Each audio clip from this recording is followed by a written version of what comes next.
গতবারের তুলনায় সবকিছুর দাম বেশি। ম্যাক্সিমাম লোকের কাছে সমস্যা, কারণ এখন বাংলাদেশের সিচুয়েশন ভালো না। প্রথম দিনে যদি এরকম হয়, বাকি দিনে তো আরো বড় ধরনের সিন্ডিকেট তৈরি হবে, তাই ইফতারির দাম বেশি কেন? এই সিন্ডিকেটটা আপনারা খুঁজে বের করেন। সবকিছুর দাম একটু বেশি বেশি মনে হচ্ছে গতবারের থেকে, এবার সবকিছুর দাম একটু বেশি বেশি মনে হচ্ছে। জি, আজকে প্রথম দিন আমি বুঝতে পারতেছি না, ইফতার যা দিয়ে তৈরি হয়, যা দিয়ে তৈরি করে সবকিছুর দামই কম, কিন্তু ইফতারের দামটা কেন বেশি হবে এটা আমি খুঁজে পাচ্ছি না। সিন্ডিকেট বলতে আসলে রমজানটা একটা উৎসব মুখর পরিবেশ, তো আমরা এটাকে সিন্ডিকেটের চোখে দেখি না, তবে দাম বেশি এটা আমাদের কাছে মনে হচ্ছে। দাম বেশি হলেও আমরা এটাকে ওরকম ভাবে নিচ্ছি না, কারণ উৎসব মুখর একটা রমজানকে আমরা খুব বেশি প্রায়োরিটি দিই, এজন্য আমরা এই জিনিসটাকে আমরা মানে ওইভাবে নিচ্ছি না। তবে সবকিছুর দাম বেশি, গতবারের তুলনায় সবকিছুর দাম বেশি।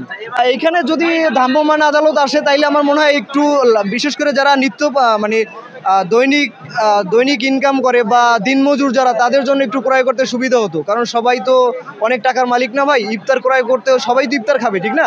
দিন শেষে সবাই ইফতার খাবে, রোজা রাখি ইফতার খাবে, ইফতার ক্রয় করতে আসবে, কিন্তু সমস্যা হচ্ছে সবকিছুর দাম বেশি, সবকিছুর দাম বেশি। কিন্তু বিষয়টা হচ্ছে ইফতারির দাম বেশি কেন? এই সিন্ডিকেটটা আপনারা খুঁজে বের করেন, কারণ আমাদের ইফতার তো ক্রয় করতে হবে। চকবাজার হচ্ছে পুরান ঢাকার একটা ঐতিহ্যবাহী একটা বাজার, এইখানে মানুষ আনন্দের সাথে ইফতার করতে আসে, ইফতার কিনতে আসে, বিভিন্ন ধরনের বাহারি রকমের ইফতার পাওয়া যায় এখানে। কিন্তু এখানে এসে যদি দেখি দাম বেশি, তাইলে আমরা কোথায় যাব ভাই?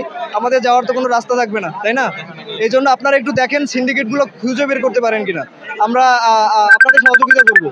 ইফতার নিতে হবে, তবে খুব খারাপ লাগতেছে যারা দিনমজুর, যারা দৈনিক ইনকাম করে, তাদের জন্য তো ইফতার ক্রয় করতে সমস্যার সম্মুখীন হবে। যাদের টাকা আছে তাদের সমস্যা নাই, কিন্তু যারা দিন আনে দিন খায় তাদের জন্য তো সমস্যা ভাই।